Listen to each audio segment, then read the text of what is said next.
All right, welcome back. Now, in the last example that I did, when I factored out, when I used the perfect square trinomial and I factored that out into a perfect square, I could have used what's called a U substitution to simplify the expression and made it easier to see what I was going to do, right? So sometimes we may want to do what's called a U substitution or a substitution in general to help us see better what to do, okay, when it comes to factoring. So in this case here, like I've got this complicated looking thing, but if you notice, this is what we call quadratic in form.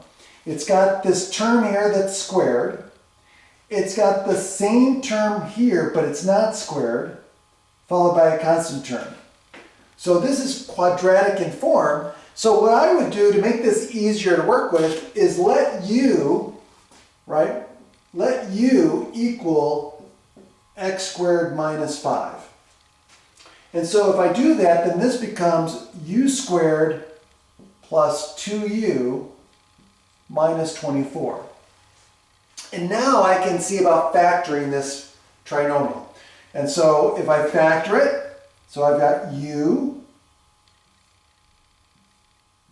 and u, and then negative 24 is going to give me either 1 and 24, 2 and 12, negative 3 and 8, negative 4 and 6. Okay? And of course, I could have the negatives on here as well. So I could have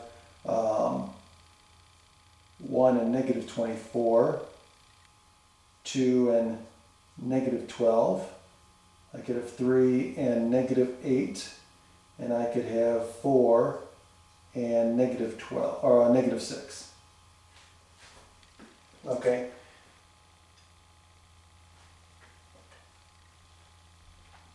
Now,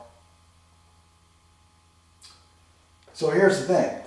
I know the factors have to be opposite signs because I get a negative sign here. So the both factors, they can't be both negative or both positive. Now, the fact that this is negative tells me that. Now, if I look at the middle term is positive, which means when I add the two products together for the middle term, the bigger factor that I'm adding, the bigger number is positive, which means that it's got to be one of these. Because these are the only factors that when I add them up will give me a positive number. So I can immediately discard these. Okay, now I've got to figure out, well, which ones are they? Okay, so I've got to figure out, well, which product is going to give me a positive 2? Okay, so if I do, so this is going to give me u for both of them, right? So now it's just going to give me either a negative u plus a 24. So all I have to do is add these, and the one that gives me positive 2 are the two factors. So that's going to be those two. Okay, so that means it's going to be u minus 4 and u plus 6.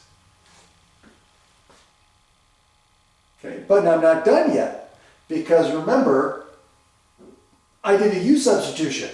So this is not done. Now I've got to substitute in back in for x squared minus 5. So I'm going to put in x squared minus 5 minus 4, and I'm going to do x squared minus 5 plus 6. Now I'm going to simplify this.